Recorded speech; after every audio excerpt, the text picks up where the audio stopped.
네, 요즘 부동산 시장을 보면 집값 이야기부터 정책, 그리고 전월세까지 모두 한 덩어리로 움직이는 느낌입니다. 오늘은 집값 전망부터 시작해서 이번 공급 대책이 어떤 영향을 줄지, 그리고 결국 수요자들은 어떤 판단을 해야 하는지까지 차례대로 짚어보도록 하겠습니다. 네, 한문도 교수님 모셨습니다. 교수님 안녕하세요. 네, 안녕하세요. 반갑습니다. 네, 교수님 일단 네네. 현재 부동산 시장을 좀 어떻게 보고 계시나요? 혼동스럽긴 하실 거예요, 우리 모든 네. 분들이. 그런데 이제 방향성은 좀 정해졌어요.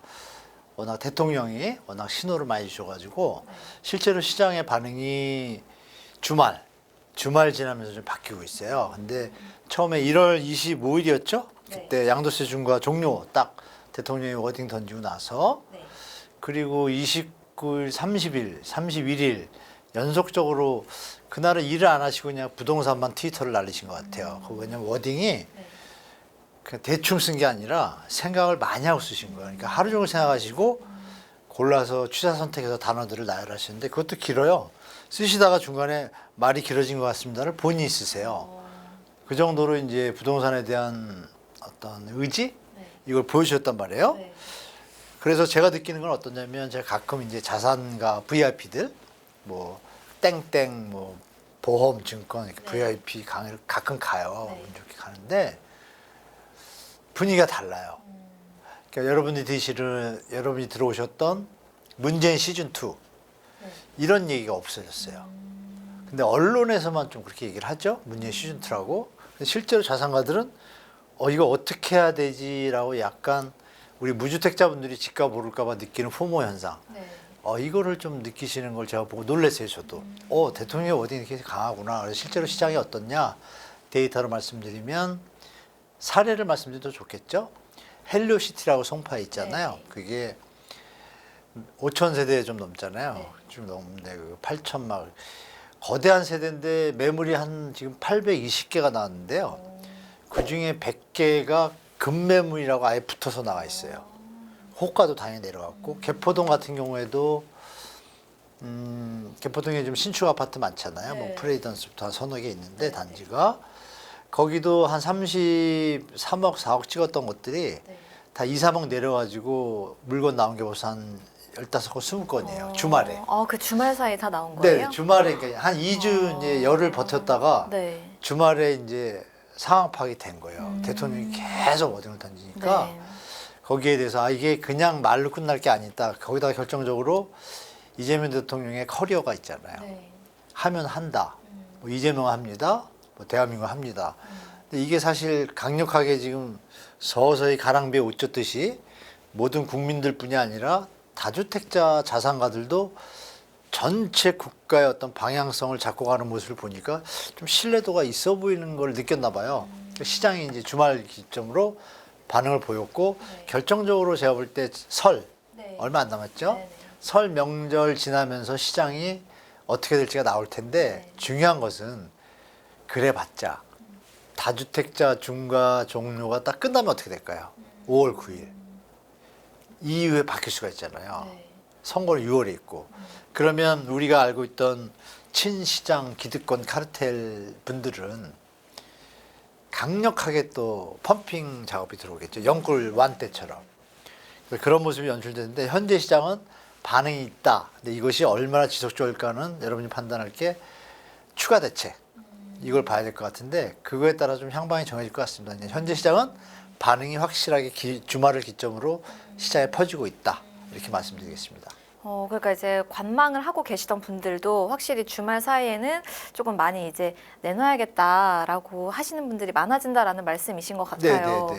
이제 앞으로 어떻게 될지 너무 궁금한데, 그렇죠? 근데 어쨌든 결국 중요한 건 이제 그렇게 내놓는 건 내놓는 거고 집값이 또 중요하잖아요. 얼마에 그렇죠. 내놓느냐. 그럼 올해 집값을 어떤 게 또 변수가 될 거라고 보실까요?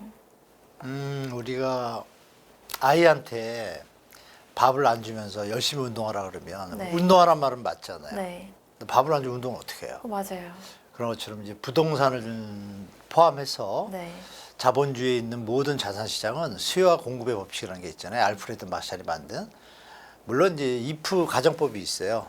모든 조건이 같다라면요. 근데 다른 조건이 있으면 이 수요 공급이 변할 수도 있지만 이건 차지하고 현재 상태에서 매물이 증가했다고 가정할게요. 하고 있어요. 하고 있는데 너무 올랐어요. 서울은 집값이. 네, 맞아요. 그러다 보니까 물건이 나오면 사람들이 막 사야 되는데 거래량은 줄었단 말이에요. 네. 그 가격에 대한 임계점에 대한 저항이죠. 그럼 더 내려야 살 수 있을까 말까인데 지금 안 내리고 버티다 주말을 기점으로 바뀌고 있잖아요. 네. 자, 그러면 이제 아까 말씀드린 5월 9일이 끝나면 어떻게 될까요? 못 팔잖아요. 네. 물건이 들어가잖아요. 네. 그 다음에 어떻게 되죠? 다시 올라갈까요? 그럴 가능성이 좀 보이잖아요. 음. 여기에 대해서 정부가 공급 대책이 필요한 거예요. 그러니까 공급에는 두 가지가 있잖아요. 네. 새로 지어서 공급할 수도 있고 네. 기존 주택을 많이 갖고 있던 분들이 팔 수도 있잖아요. 네. 근데 이거는 이제 하고 있어요. 지금 시작됐어. 끝나면 없잖아요. 네. 이거에 대한 추가 공급 대책이 있어야 되는데 바로 입주할 건 아니잖아요. 네.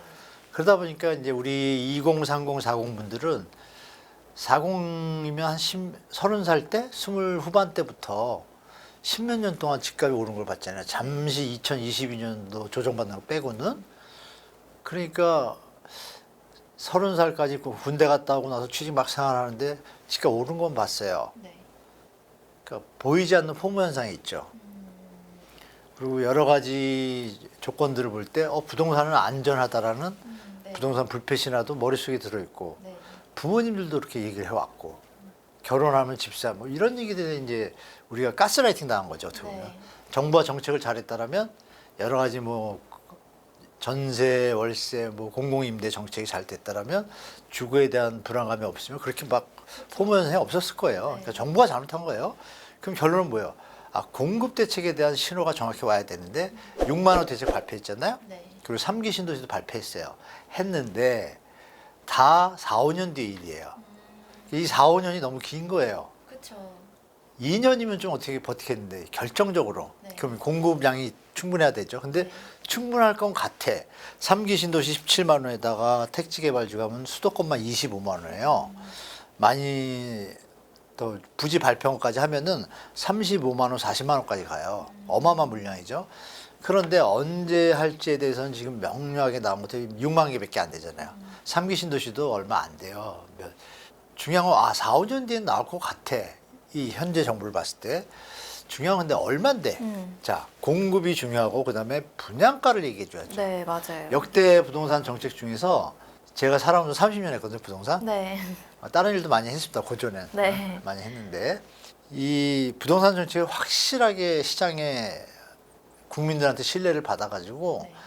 주택 시장이 안정된 때가 딱 두 번이에요.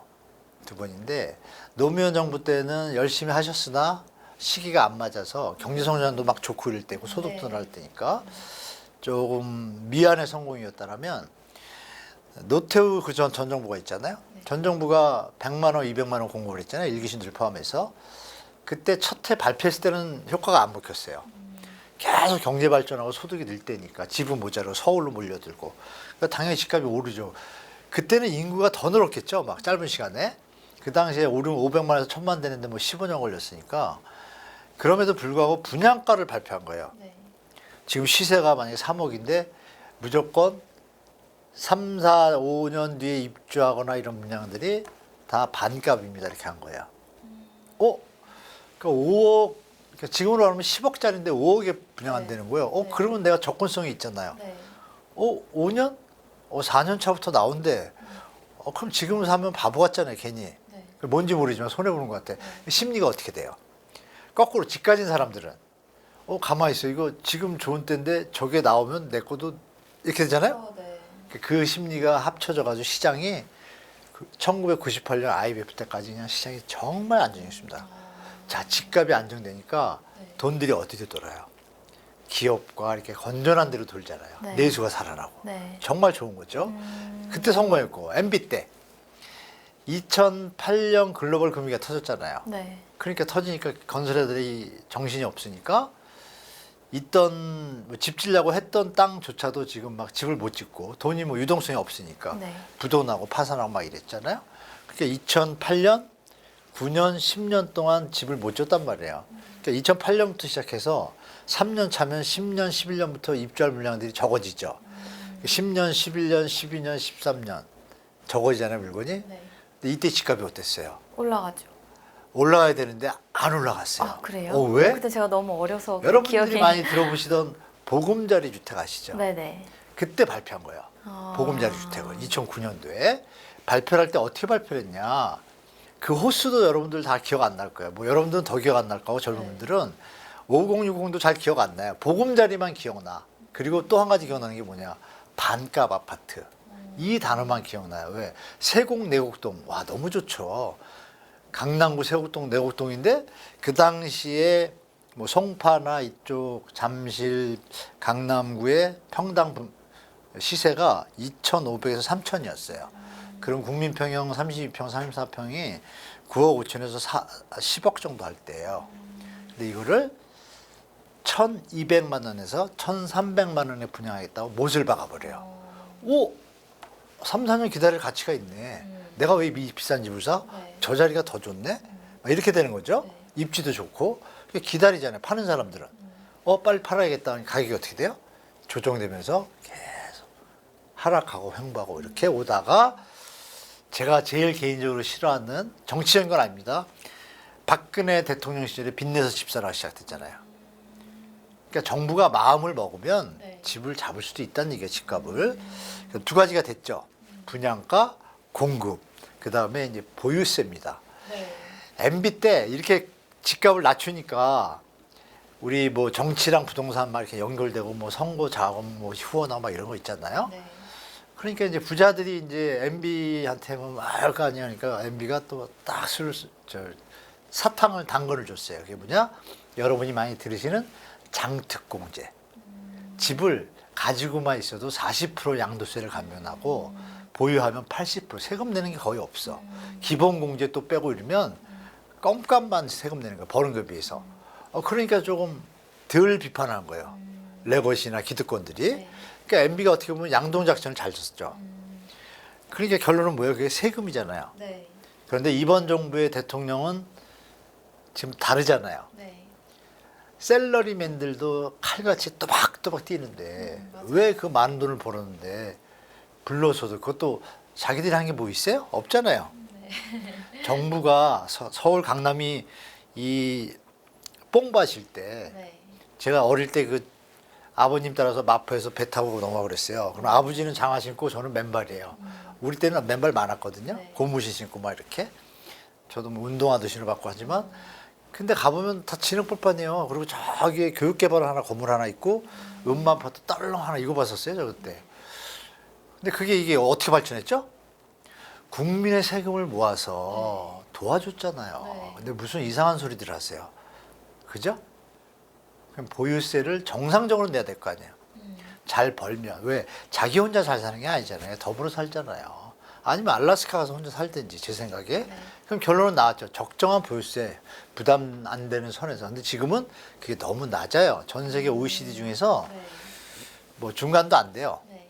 그러면 우리가 10대 강국이라고 하는데 그럼 거기엔 들어가야 될 거 아니에요? 그러면 보유세율이 좀 올라갑니다. 그럼 아까 세금 감면과 이런 것들이 가면 시세 차익이 한참 올라가지 않는 한은 기대하기 어려운 구조 구간에 들어가요. 지금도 많이 올랐기 때문에. 그러면 결론이 났죠. 아, 됐구나. 요 세 가지만 던지면 되고 마지막으로 하나가 있습니다. 이 대출, 전세 대출 있잖아요. 네. 이게 양면의 칼날이에요. 저는 전세 대출이 암덩어리라고 생각하는 사람인데 전세 대출이 다 없다고 생각해 볼게요. 전세 가격이 어떻게 되죠? 처음에 뭐 월세 난민을 쫓겨가 이러면서 막 난리치지만 네. 쫓겨가든 뭐하든 그러면 전세 물건이 남아도기 시작하겠죠? 네. 대출이 안 되니까. 네. 그럼 전세를 어떻게 해요? 낮춰야 되죠? 네. 맞죠? 그럼 네. 전세 대출을 늘리면 어떻게 돼요? 그러면 올라가겠죠, 계속? 간단하잖아요, 원칙. 네. 그죠? 그러니까 결론은 나온 거예요. 말씀드린 거하고 전세 제도에 대해서 대출의 액수를 많이 줄여서 실제로 가능한 선에서 집값이 펌핑 안 되게 대책이 추가적으로 있어야 되고 마지막으로 전월세 대책에서 네. 2년 살고 나면 원래 2 플러스 2라 그래가지고 4년 사는 걸로 아는데 2년만 되면 스트레스를 받아. 왜? 집주인이 나가라 그럴까 봐. 그쵸, 맞아요. 네, 이게 말이 4년이지 피곤해요.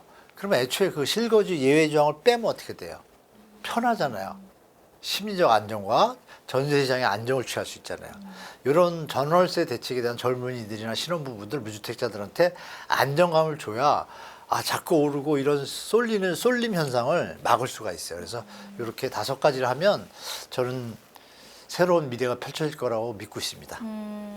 그러면 이제 분양가를 말씀을 해주셨는데, 네네. 방가 아파트. 네. 근데 제가 생각하기에는 분양가 어쨌든 시세라는 게 있는데 말씀하신 것처럼 10억이 시세인데 갑자기 5억짜리로 딱 5억으로 분양가를 하겠다라는 가능하냐? 게 그게 가능한가 싶어서. 그 이제 우리 젊은 분들이 이제 부동 생업에 바쁘시다 보니까 잘 몰라서 네.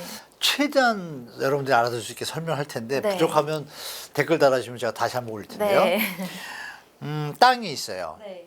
땅값이 100원이에요. 네. 그리고 건축비가 100원이에요. 네. 그럼 200원이 들잖아요.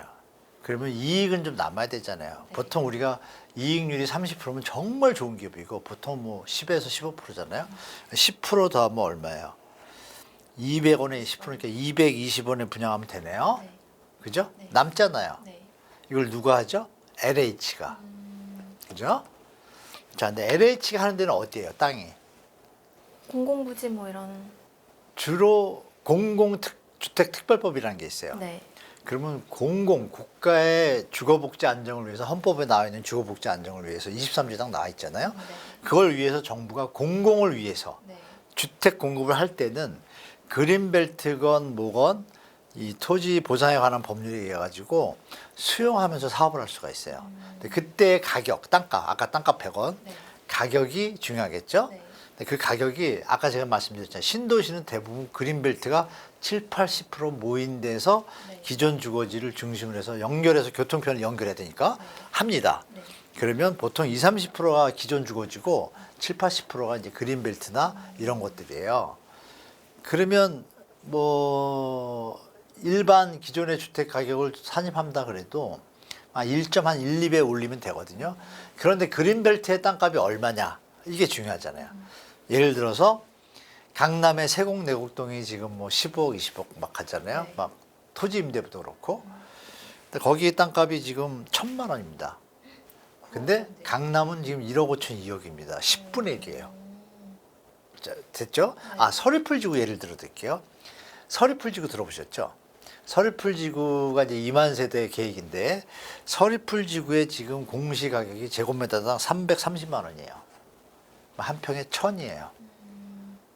1,000만 원이면 자 32평 아파트를 지려면 용적률이 250%니까 100평 만약 100평의 땅이 있다 그럴게요.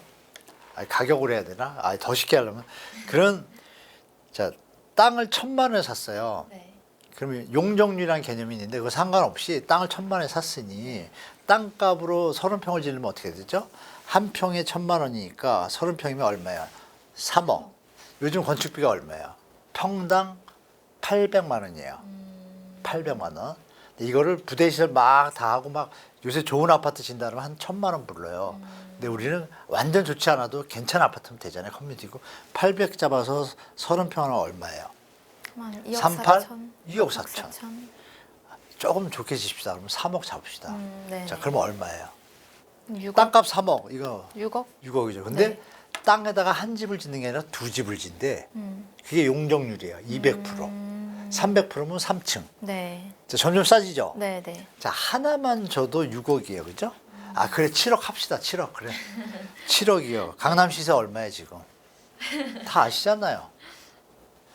그러면 주민들이 네. 아까 1.2 곱하기 뭐 그린벨트 싸다 그래도 1.2배 취락지금 좀 비싸야 되잖아요. 거기 좀 더 줘야 되잖아요. 그럼 1억 더 줘. 그럼 8억. 강남 시세 얼마인지 다 아시잖아요.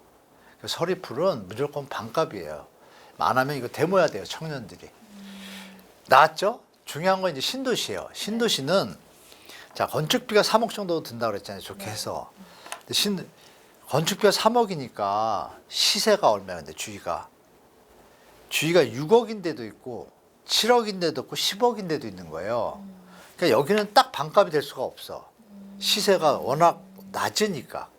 그러면 중간인 데는 반값 정도가 될 수 있겠죠? 그러면 정부가 발표할 건 뭐예요? 자, 건축비는 얼마가 들고 땅값, 원가 계산해서 이익을 조금만 붙이고 하겠다 하면 끝난 거예요. 누가 봐도 저렴한 가격이 나오거든. 그렇죠? 그럼 국민들이 어느 바보가 그걸 안 기다리겠어요. 이미 땅은 정부가 보상을 다 해놨어요. 30만 채, 그죠? 돈 다 줬어요, 지금. 네. 한 군데 빼고, 광명하고 한두 군데 빼고. 이제 이런 정책을 펼치면 되는데 그게 말씀드린 반값 아파트의 기본적인 원리다. 그래서 정부가 마음만 먹으면 되는데 우리나라 제도가 어떻게 되냐면 시세의 60에서 뭐 80, 90% 이렇게 놨어요. 네. 근데 이게 박근혜 때 박근 정책이에요. 그러면 아까 말씀드린 이게 뭐냐면 국민 조성원가예요. 우리 세금으로 땅 부상하잖아요. 네. 근데 무슨 이익을 남겨요? 왜 민간에다 넘겨서 차익을 남겨? 이거를 대통령이 지적한 거고 그래서 제가 말씀드린 대로 대충 계산하니까 이해는 되셨잖아요. 네. 그렇게 하면 대한민국의 지도가 주거 지도가 바뀔 것이다라는 게 제 생각입니다. 또 한 가지 더 우려되는 거를 또 질문을 우려돼요? 좀 네, 뭐요? 해보자면 네. 이제 그렇게 다주택자들이 좀 많이 매물을 내놓게끔 지금 이렇게 만들고 있는 거잖아요. 근데 또 생각을 해보면 보통 그렇게 다주택자들이 그런 강남이라든지 이런 알짜 땅에 있고 그리고 뭐 수도권 지역이나 그런데 이제 보통 한 두세 채를 갖고 있는 분들이 많잖아요. 많죠. 근데 그러면은 결국 바보가 아닌 이상은 강남의 거를 하나 갖고 있고 네. 그것들만 다 내놓게 되진 또 않을까. 그 그런 내놔도 수도권- 어때요? 분산 효과라는 게 있잖아요. 지금 우리나라에 여러분 아시겠지만 서울 시내에서도 지하철이 제일 빠르잖아요, 지금. 네. 근데 우리나라가 마이카를 좋아하다 보니까 차를 많이 타고 다니는데 차로 딱 주차하고 뭐 해서하면요 일단 50분은 기본이에요. 가까워도 30분이에요. 네. 정말로 차로 가면. 근데 전철도 마찬가지예요. 전철역까지 10분 걸어가야 되고 비슷해요. 그런데 중요한 건 차를 타고 신도시라고 가정할게요. 여기서 2, 30분을 더 하면 신도시를 도착해요. 네. 여러분이 중고등학교 때 뭐 사회시간에 배운 적은 그러지만 지대이론이라고 있어요. 거리가 멀면 당연히 집값이 싸고 네. 뭐 이런 거 있잖아요. 가까우면 당연히 싸고 교통비란 비용하고 시간 비용이 있으니까. 네. 근데 지금은 이게 다 없어진 거예요. 왜 없어졌냐? 뭐 교통카드도 이렇게 광역으로 해서 같이 뭐 다 할인되고 요새는 옛날에는 멍 때렸잖아요. 네. 교통시간에. 네. 지금 멍 때릴 일이 없잖아요. 다 네, 유튜브 폰 보시고 봐야죠. 네. 책도 유튜브 안에 있고 네.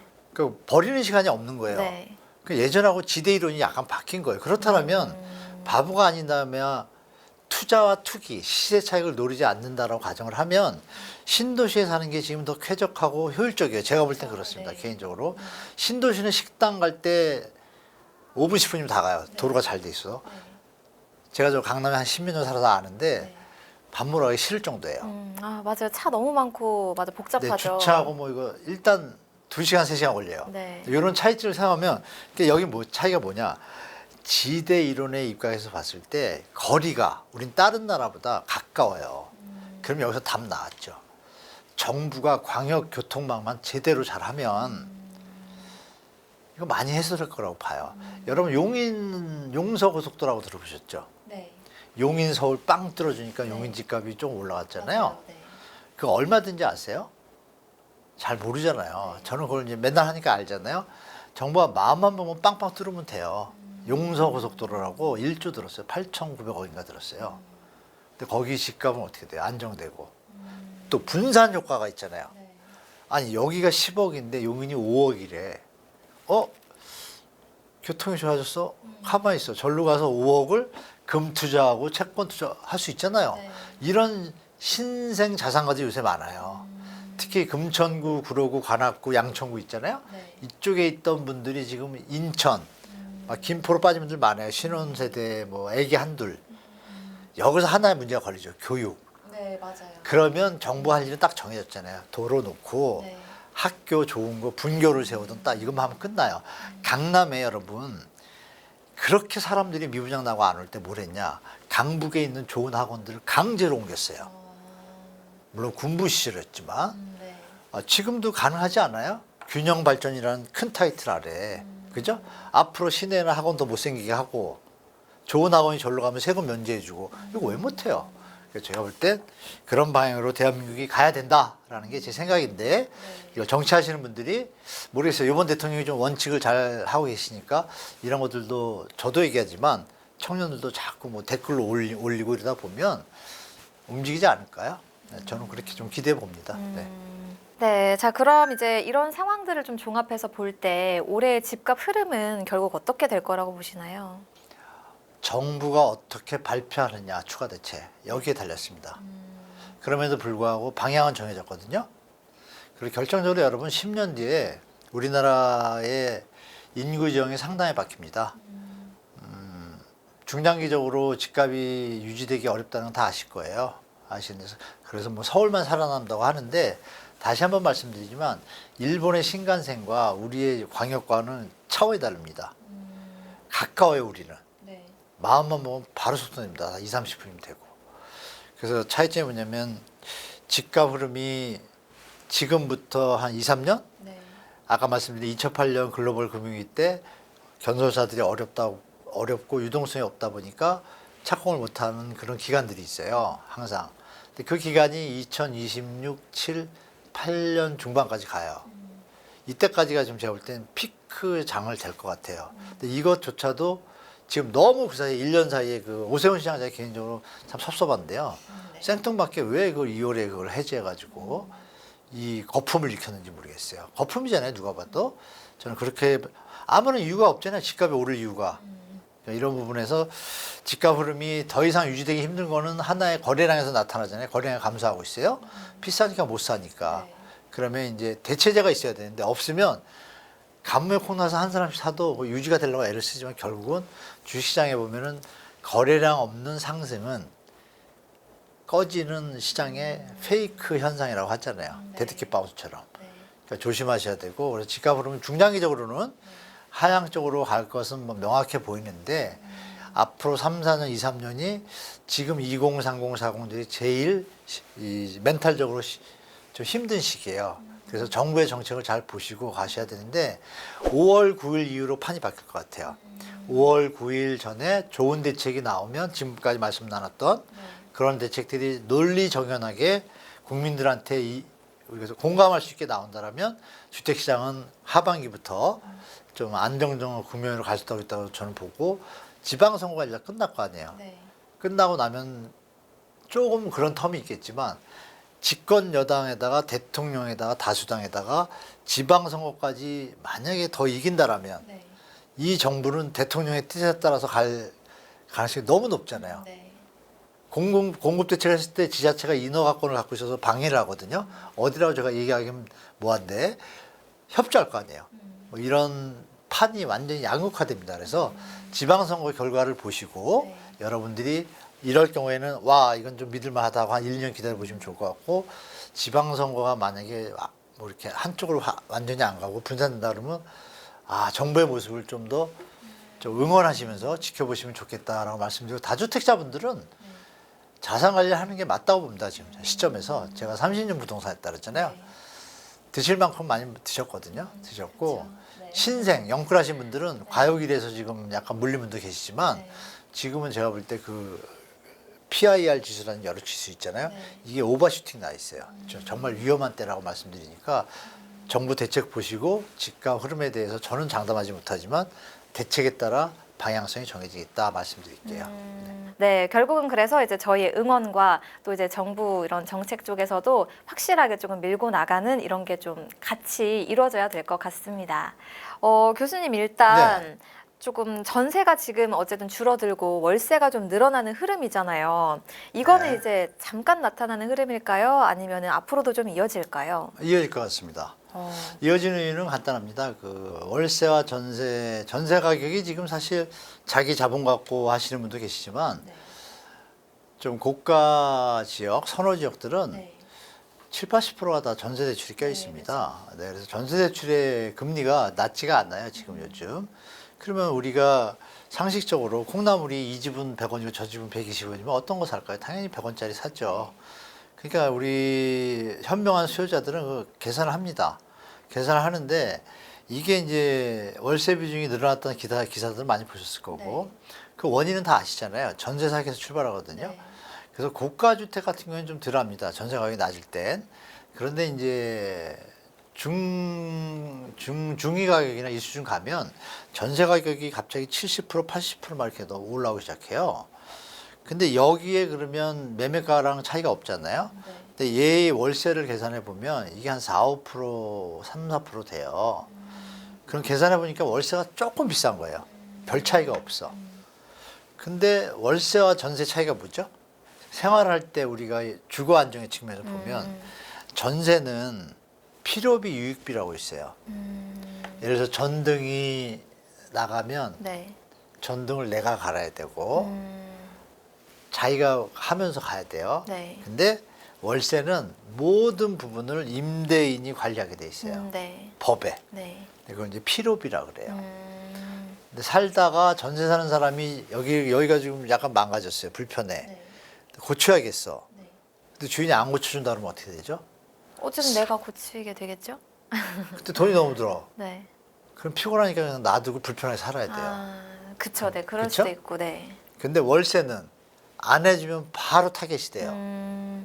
손해배상까지 들어가요. 네. 이런 걸 알기 시작한 거예요. 수요자들이 아시면서 조금 더 비싼데 우리가 라면집이 있는데 조금 더 비싼데 라면 국물 육수가 좋아가지고 더 맛있으면 가잖아요. 지금 그런 라이프 스타일의 변화도 있는 데다가 전세 사기가 판을 치다 보니까 아까 말씀드린 중위 가격 수준의 약간 고기 지역에서는 월세 선호 현상이 생기게 거예요. 그 와중에 또 뭐냐? 시대가 돈을 묶어두는 것보다 뭐 금, 채권, 주식 이렇게 다양한 자산 활동을 해야 되는 정보가 옛날에는 없었어요. 네. 없었는데 우리 그 위대한 유튜브, 저는 개인적으로 정말 위대하다고 생각하는데 유튜브의 발전으로 인해 가지고 주식 초보도 유튜브만 한 달 보면 다 공부돼요. 그러니까 정보가 지금 공유화되기 시작한 거예요. 네. 접근성도 좋아지고 또 AI 시대까지 안 가더라도 인터넷 시대가 되다 보니까 주식을 옛날처럼 주식장에 가서 아침 8시 기다렸다 문 열고 줄 서고 펴받고 쓰지 않아요. 하잖아요. 네. 그럼 판이 바뀌었잖아요. 자산을 활용할 줄 아는 거예요. 그래서 월세로 가는 게 레거시 미디어들이 뭐 쫓겨나서 간다? 그건 착각이에요. 일부 물론 청년층들은 가지고 있는 여유가 없다 보니까 그럴 수는 있겠지만 조금만 자산이 있거나 그러면 반대라니까 지금 상황이. 그래서 월세가 밀려서 가는 것보다는 그런 부분도 있겠지만 제가 시장을 보니까 전반적으로 좀 바뀌고 있어요. 패러다임이. 선호의 대상의 판단이구나. 그리고 또 이제 20억, 30억짜리 집을 예를 들게요. 30억짜리 집을 내가 갖고 있어요. 강남에. 갖고 있는데 월세가 보통 400이에요. 400인데 그럼 30억에 400이면요. 이 세전 수익회가 수익률이 몇 프로인지 아세요? 몇 프로죠? 1.1% 나와요. 아니 30억을 투자해 집을 사두는데 임대료를 1.1% 받아. 바보 아니에요? 그렇죠. 근데 왜 샀죠? 40억 될 거 기대하고. 맞죠? 네. 근데 40억이 안 될 것 같으면 불안하잖아요. 네. 그때가 임계점이고 주택시장이 조정이 올 것이고 그럼 똑똑한 사람은 지금 네. 그걸 안 믿고 그럼 1억에 400에 살아요. 그죠? 네. 400이면 1년에 4,800. 네. 뭐 세액공제 받고 한 5천 든다고 합시다. 네. 5천이 들었어요. 5천이 나가. 그러면 돈이 얼마 남죠? 29억이 남죠. 29억을 은행에 두면 얼마예요?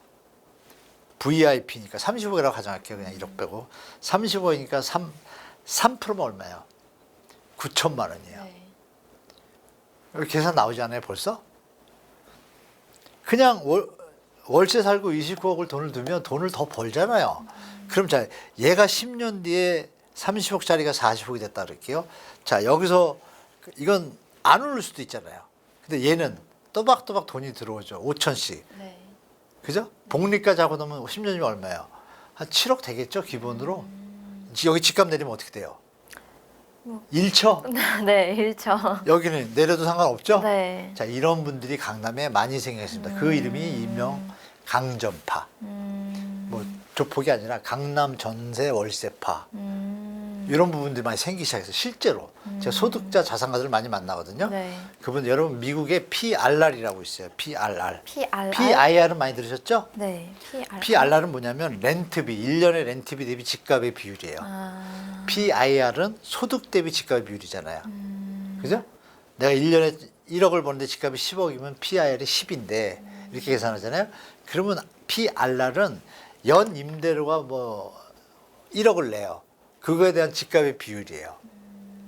근데 우리는 지금 그 비율이 자 아까 5천짜리 계산하면 벌써 나오지 않나요? 비율이 보통 미국에서 NR라는 그 협회가 있어요. 공인중개사 미국은 넓잖아요. 네. 거기서 매년 주마다 매 주기마다 발표를 해요. 그거를.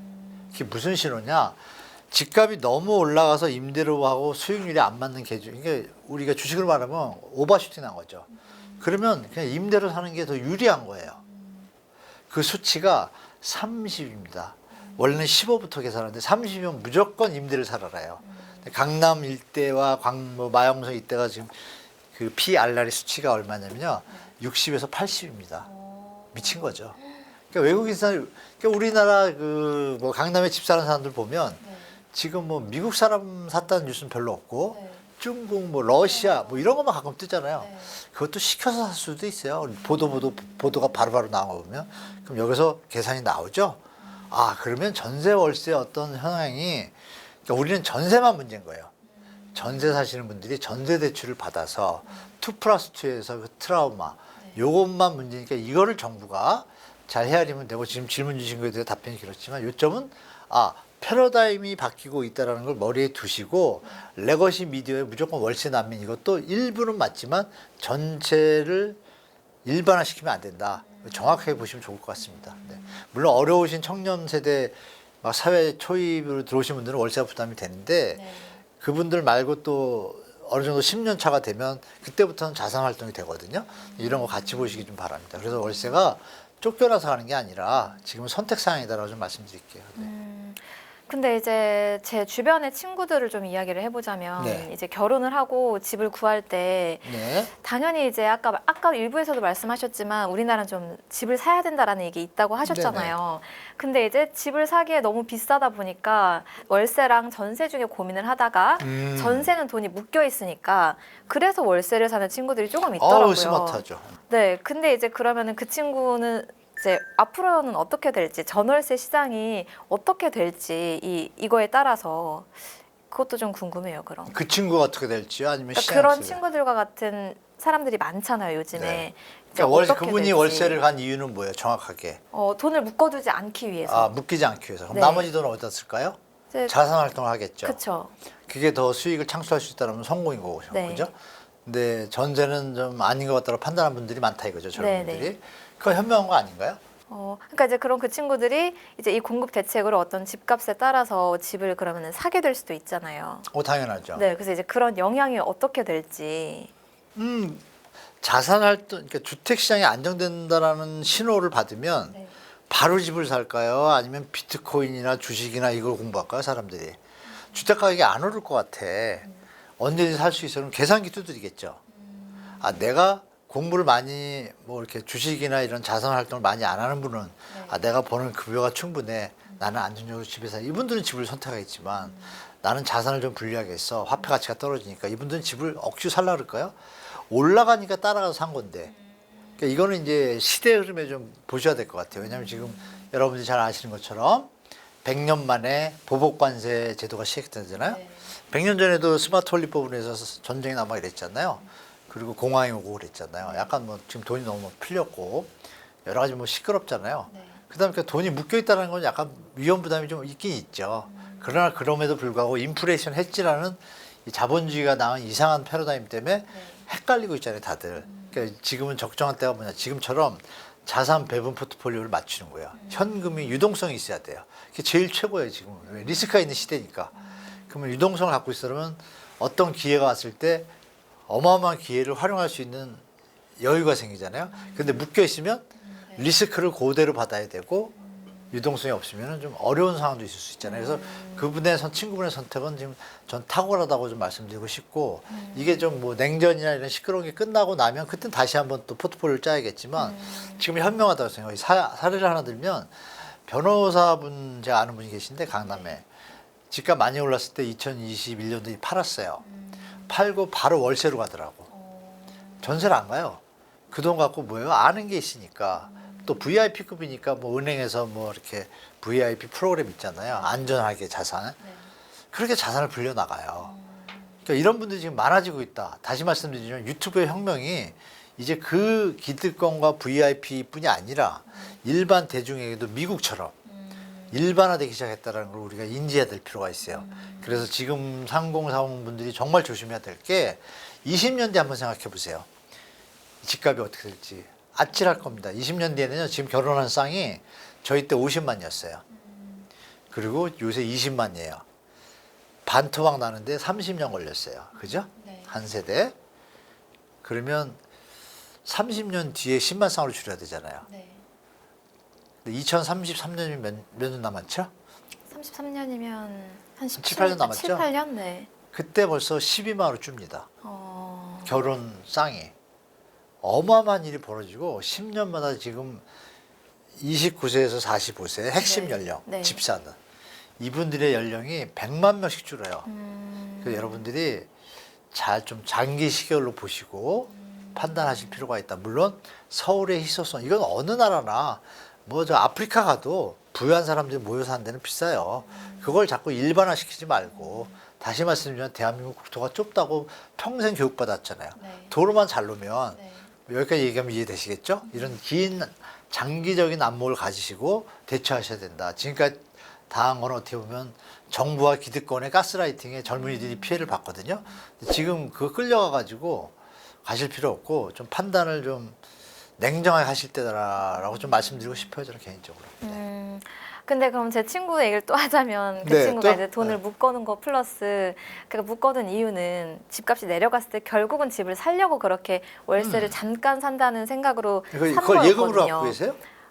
그거는 이제 거기까진 모르겠어요. 아, 분명히 돌리고 있을 거예요. 100%에. 네. 근데 이제 그러면 교수님의 말씀은 그 친구의 생각이 뭐 최근에 연락은 안 했지만 바뀌었을 수도 있고, 아, 이렇게 어차피 집값이 오르지 않을 거라면 굳이 내가 집을 안 사도 되겠다. 그냥 이렇게 돌리는 게 낫겠다라고 생각이 바뀌었을 수도 있다라는 당연하죠. 말씀이신 거죠. 여러분 이 한 사례가 2020년도에 피크였잖아요. 네. 이때 그 아파트 25개 중에 서울이 문제니까 서울만 얘기할게요. 네. 25개구에서 집을 산 분들이 많잖아요. 노원도 많잖아요. 네. 뉴스에 안 나지만 노원 사신 분들 다 물렸잖아요. 네. 영끌하신 분들. 맞아요. 지금까지 이자 내고 있잖아요. 네. 그죠?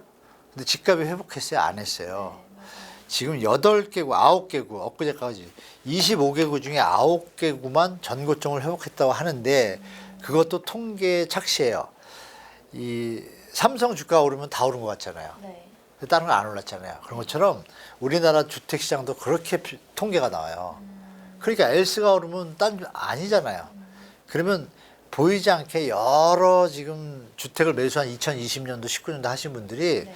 그때 5년 거치 막 혼합금리라고 있었어요. 혼합고정금리. 그거 사신 분들 5년 동안 지금 이자 붙다가 올해부터 요새 뉴스 나오죠. 영끌 뭐 경매. 붙다가 네. 전고점을 회복을 못했어. 힘들어. 네. 근데 올해부터 5년이 지났으니까 네. 변동금리에서 원금 상환하고 같이 들어가요. 100만 원 내던 사람이 갑자기 180, 200 내는 거예요. 네. 그 완전히 계산이 빗나갔잖아요. 그렇죠. 그런 일이 또 벌어지지 않을 거라는 확신이 있어요. 없잖아요. 그렇죠. 자, 여러분들 지금까지 그때 만약에 혹시 제 방송을 듣고 안 사신 분 중에 강남에 있는 분들은 저를 욕할 거예요. 강남에 살려고 그랬는데 사지만 오른 바람에 네. 8개고 제가 죄송해요. 개인적으로. 못 맞췄으니까. 근데 제가 올린 게 아니잖아요. 전 정부 올렸잖아요. 윤석열이 집값 띄워느라고. 네. 그죠? 다 알잖아요. 근데 지금 다른 데는 어때요? 17개구는. 다 지금 정고점이 안 됐어요. 지금 사면 이자만 해도 얼마야? 10억짜리면 아유, 그 돈만 해도 뭐 5천, 1억 벌써 번 거잖아요. 네. 그러니까 이런 계산을 할 필요가 다가오는 시기에 친구분은 제가 볼 때 적절한 자산관리 운영 방안이라고 저는 박수 치고 싶어요. 개인적으로. 앞으로의 묶어둔 것보다 그걸 좀 응원을 좀 낫다. 해줘야겠네요. 확률적으로. 네. 그 와중에 또 새로운 대통령이 가는 방향이 그쪽이잖아요. 네. 그럼 그분은 성공한 거죠. 지금 와서 보면 그리고 앞으로의 인구 감소나 다 종합적으로 봤을 때 서울의 핵심 요지 이런 데 빼고는 네. 생각을 정말 냉정히 하시는 게 맞는 것 같아요. 제가 볼 때. 네. 네, 친구에게 좀 전해줘 보도록 하겠습니다. 네네. 자, 근데 그럼 이제 또 이제 이런 얘기도 나와요. 이 원래 양도세 그 중과 유예가 5월 9일에 종료된다고 했다가 네. 이게 조금 미뤄질 수도 있다라는 이야기도 나오고 미뤄지는 게 있다고. 아닌데? 그거는 이렇게 보시면 돼요.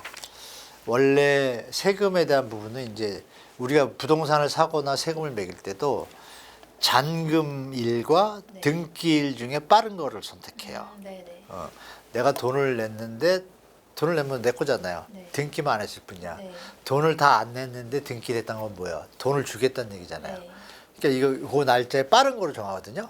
그러면 이제 이 기준으로 하면 세금이랑 기준에서 이게 맞으니까 네. 잔금을 내야지 혜택을 받는 거예요. 5월 9일까지. 근데 시간이 좀 짧았잖아요. 네. 짧다 보니까 여기저기서 팔 테니까 너무 좀 짧다 시간이. 이런 이제 또 세입자가 있는 분들 나갈 수도 있잖아요. 네. 그런 시간도 필요하다 보니까 조금 그 부분을 케어를 하자 이래서 그러면 잔금일이 아니라 이 계약일, 계약일을 기준으로 그러니까 5월 9일 날 계약을 했어요. 네.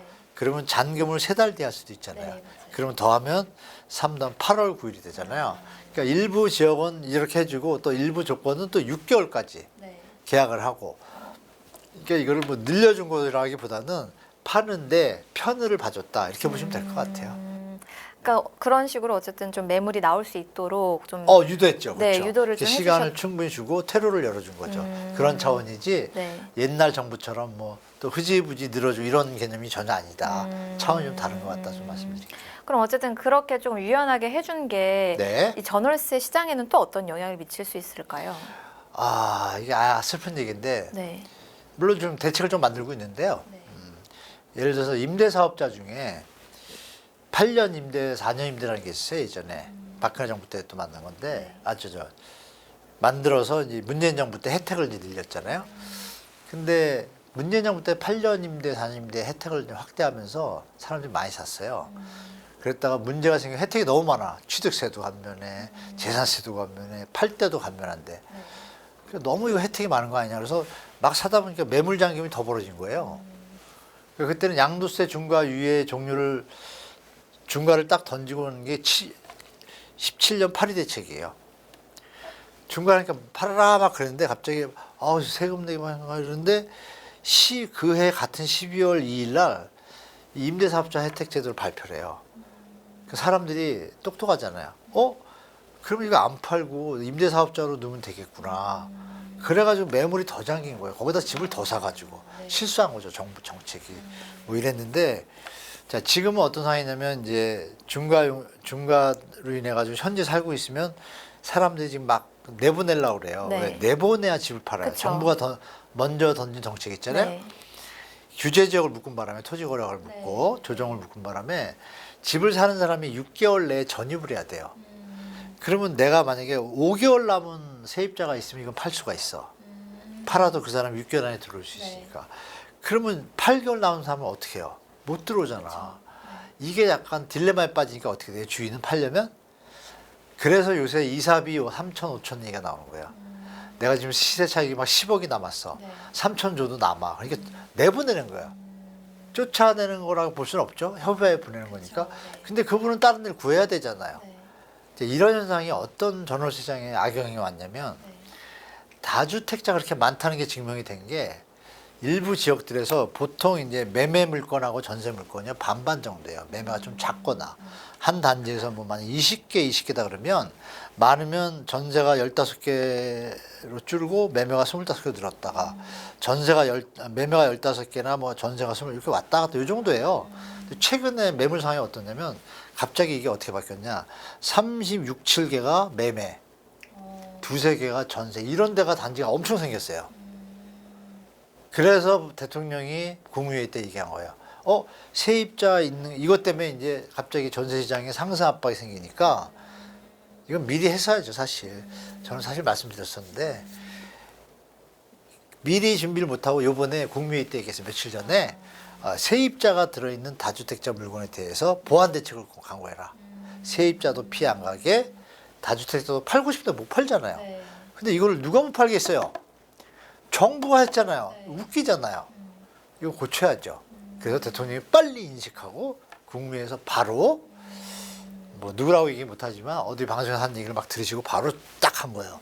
딱 해서 막 밤새서 일해야 되는데 밤새서 일하는지 제가 확인이 안 되는데 빨리 해서 추석이 된다. 설 전에 빨리 보완 대책이 나오면 너무 좋겠어요. 그렇죠? 저는 그렇게 보는 게 잠 안 자고 좀 일 좀 했으면 좋겠어요. 공무원도 인센티브 줘야 돼요. 그죠? 잠 안 자고 일할 때 인센티브 줘야 일할 맛이 나는데 그건 좀 문제인 것 같아요. 싱가포르처럼 인센티브 많이 주면 일 정말 잘하는데 그건 좀 한번 권유해 드려보고 있습니다. 개인적으로. 네. 자, 그래서 이렇게 좀 대책을 기다리라고 하시기도 하는데 네. 마냥 또 기다릴 수는 없잖아요. 그래서 지금 이제 이 무주택자분들이 어쨌든 그래도 고민이 제일 클 것 같은데 네. 뭐 전세냐 월세냐 이런 거를 아니면 또 집을 사냐 엄청 고민을 할 텐데 이 교수님께서 그분들께 진짜 진심 어린 조언을 한마디 해주신다면 지금 무주택자분들 현재 분들, 네. 무주택자 청년분들, 네, 엄청 고민하실 거 아니에요, 지금. 그게 이제 정부가 6만 호 대책을 발표했죠. 네. 그럼 내가 사는 동네에 그 대책들이 있는지 보고, 네. 자, 분양가를 아직 얘기를 안 했어요. 근데 네. 분양가를 시세보다 높게 받을 수는 없어요. 네. 이미 현재 제도가 60에서 80%로 돼 있기 때문에 시세보다 싸. 그럼 내가 그걸 기다릴 만한 가치가 있는가 보고. 중요한 건 내가 지금 신혼부부예요. 네. 또 이혼했다가 재혼을 하게 돼. 그러면 협의하에 집이 있으면 집을 사면 되는데, 그러면 이걸 기다려볼만 하잖아요. 그러니까 체면 차리지 말고 무주택자시면 정부 대책 발표한 거를 이렇게 차트를 쫙 놓고 내 동네 근처에 몇 년도에 몇 개의 집이 들어오나 보시는 거예요. 그러면 들어온다 그러면 그 기회를 놓칠 필요가 없습니다, 여러분. 100% 그건 신축이고, 그죠? 신축이고 분명히 저렴하게 분양할 테니까 그 기회를 한번 활용하시고 나서 기존 주택을 사도 늦지 않다라고 좀 말씀드리고, 그럼 1번이 뭐예요? 청약 전략을 세우는 거죠. 청약 전략. 그 정부가 이왕이면 청약 제도를 좀 바꿔서 4050들한테도 추첨제를 줘야 돼요. 지금 특공으로 해가지고 너무 빨리 빠져가지고 좀 청약제도 고칠 필요가 있는데 이게 선거 때문에 이렇게 만든 거거든요. 그러니까 젊은이도 다 알아요. 돈도 없는데 자꾸 뭐 집만 파냐 이런 사람들이 있을 정도니까. 청약제도가 바뀌는데 정부가 청약제도나 공급대책이 6만 원 지금 나왔고 결정적으로 추가적으로 개발하고 있어요. 일단 발굴하고 있어요. 그리고 작년 연말에 개정 법안이 많이 통과됐고 한 10개 정도가 통과될 때 통과가 되면 예전에는 어느 부지가 있으면 정부가 개발한다 그러면 뭐 지자체가 반대하고 교육청이 반대하고 이러면 못해요. 근데 그게 법이 지금 바뀌고 있어요. 아마 올해 안에 좀 마무리될 것 같아요. 그러고 나면 새로운 공급대책이 또 나올 것 같아요. 그리고 아까도 말씀드렸던 뭐 그린벨트 지나다 보면 저번에 일부에 말씀드렸나? 그린벨트인데 녹색이 아니라 막 흰색으로 됐다 그랬잖아요. 이런 것들도 전향적으로 검토할 수 있는 법안들이 통과되면 어마어마한 좋은 자리에 교통방구가 갑자기 발표가 된다 그러면 어떻게 되겠어요? 그러니까 무주택자분들한테 드릴 말씀은 올 한 해는 한번 기다릴만 하다. 굳이 쫓아갈 필요가 없고. 그러나 불행히도 학교, 아기들 학교라든지 또 신혼부부 조금 여유가 있는데 5년 기다리긴 너무 신혼을 태우긴 너무 좀 그렇잖아요. 그때는 자기 능력이 되는 범위에서 절대 또 오를 거다라는 개념을 갖고 무리해서 가는 건 정말 위험한 시기니까 적정한 선에서 자기가 부담 가능하면 그건 사시는 건 좀 말리지 않겠어요. 사도 괜찮아요. 언젠가는 또 오르면서 조정받으면서 제값을 찾을 수도 있으니까. 그러나 핵심지가 아닌 지역에 무리한 욕심을 내시면 절대 안 된다. 두 번째는 이제 경매. 경매 뭐 어려워하지 마시고요. 다른 방송에서 말씀 많이 드렸는데 경매 매수 대리인 제도라고 있습니다. 그 공인중개사가 교육을 받고 하는 건데요. 법원에서 그 등록증까지 발부합니다. 교육을 제대로 해요. 그래서 이분들이 하면 권리분석이라는 거 많이 들어봤을 거예요. 권리분석 하는데 하자가 없습니다. 그래서 그분들을 자기가 사는 동네에 경매 매수 대리인이 어디 있는지 모르잖아요. 공인중개사증 옆에 붙어 있거든요. 근데 집마다 열어볼 수는 없잖아요. 알려면은 그 주택가가 있어요. 각 자기 지자체 주택가에 전화하셔서 우리 지역의 경매 매수 대리인 제도하는 공인중개사 좀 알려주세요. 그럼 알려줘요.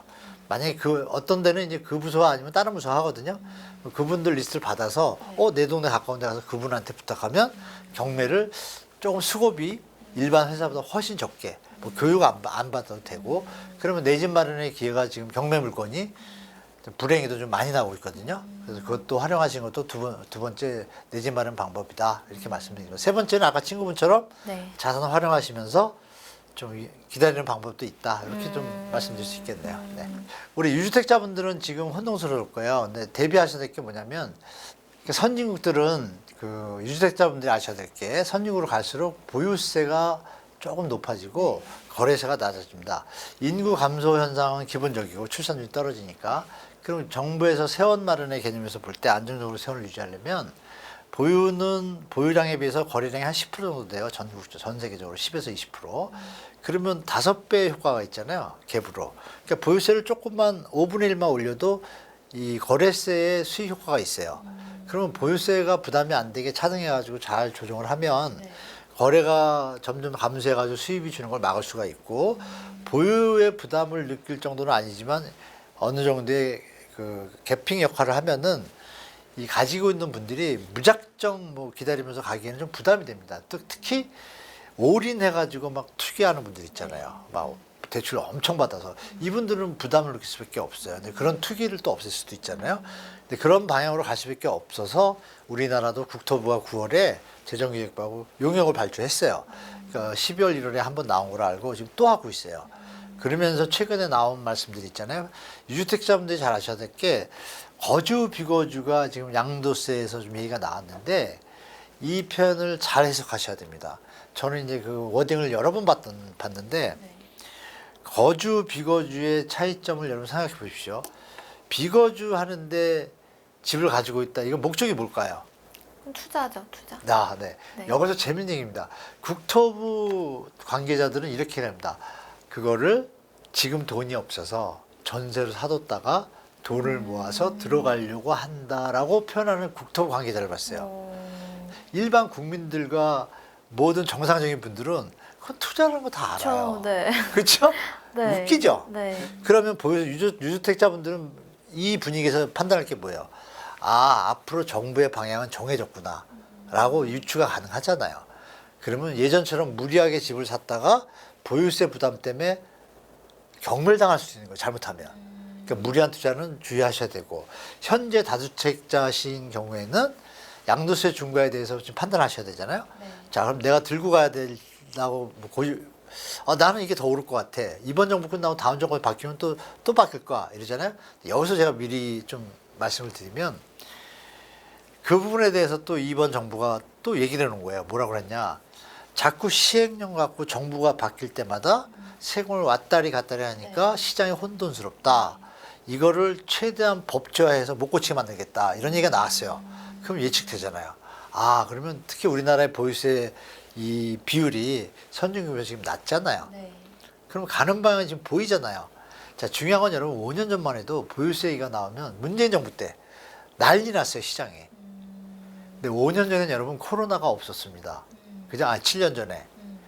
그리고 코로나가 터지면서 유튜브가 새로운 미디어로 자리 잡았죠. 맞아요. 요새 뭐 땡땡땡 메이저 보니까 다 조회수가 500, 700이래요. 유튜브가 판이 바뀌었습니다. 그러면 암만 내 것이나 기득권이 저항을 해도 예전 같지 않은 거예요. 그럼 보유세에 대해서 여러분들이 판단할 거 국민의 정서 가면 가죠. 그러면 그거에 대해서 대비를 하시는 차원에서 어떻게 판단해야 돼요? 아, 불필요하게 과다한 레버리지를 활용한 집은 예전처럼 5년, 10년 기대한다고 답이 나올 수 없는 상황이 올 수도 있잖아요. 위험하잖아요. 네. 그러니까 어느 정도 처분하셔서 유동성을 확보하시기 바라고 중요한 건 5년 뒤에 바뀔 수도 있잖아요. 네. 근데 그때는 시행령이 아니라 법을 바꿔야 되니까 어렵잖아요. 네. 그러면 가능성이 주는데 그 와중에 이렇게 하는데 정부가 잘 맞췄어. 그래서 지금 보기에 지금 제가 볼 때 저는 뭐 살 날이 많지 않지만 이런 대통령을 저는 개인적으로 다시 보기 힘들 것 같아요. 제가 죽기 전까지. 그러면 이 대통령이 잘하고 나면 그 집권 여당이 이어서 연장을 하잖아요. 그럼 법이 바뀝니까? 이 10년 동안이라는 어떤 텀을 두고 자기 자산 포트폴리오를 지금 재조정할 때인 것 같아요. 그래서 여러분들이 다주택자분들은 정부에서 가는 방향에 지금 추이를 잘 보시고 아마 근데 미분양 지방 같은 거 있잖아요. 네. 이런 부분들은 이제 또 아마 양도세 감면이나 정부 건설사의 유동성 확보와 또 지방 경제 활성화를 위해 가지고 또 세제 혜택이 좀 역으로 갈 수가 있어요. 수도권하고 지방하고 다르게. 네. 그러니까 서울 거 빨리 팔고 수도권 거 팔고 네. 지방의 정부에서 정책이 나올 때 또 그걸 사는 것도 좋은 자산 관리겠죠. 그래서 유주택자분들은 정부 정책에 제가 볼 때 이번에는 저항하거나 다른 생각을 하시는 것보다는 아 이거로 대비해서 대책을 만들어 놓으시고 대응하시고 그 다음에 순서를 바뀔 거로 생각하는 게 순서가 맞는 것 같습니다. 그래서 예전과 좀 다른 상황 같다. 그래서 이주택자분들 중에서 다주택자분들 정말 조심하셔야 되고 일시적 이주택자 있잖아요. 네. 그분들도 조심하셔야 될 게 지금 3년 기간이에요. 처분 기간이. 근데 이것도 아마 조정될 가능성이 없지 않아 있다. 확실하지 않지만 이런 부분들을 종합적으로 유추하셔서 시장에 대처하시는 게 좋을 것 같습니다. 중요한 건 건강입니다. 유주택자분들. 고민 때리다가 뇌출혈로 가시는 분 봤어요. 네. 돈이 전부가 아니잖아요. 네. 건강부터 챙기시고 정부 정책 한번 서베이 하신 다음에 자산 전략 세우시면 좋을 것 같습니다. 네. 네, 오늘 이렇게 너무 정말 진심 어린 조언과 좋은 말씀 해주신 우리 교수님께 네. 다시 한번 감사하다는 말씀 전해드리면서 그럼 오늘 이 시간은 여기서 마치도록 네. 하겠습니다. 네, 교수님 감사합니다. 네, 고맙습니다.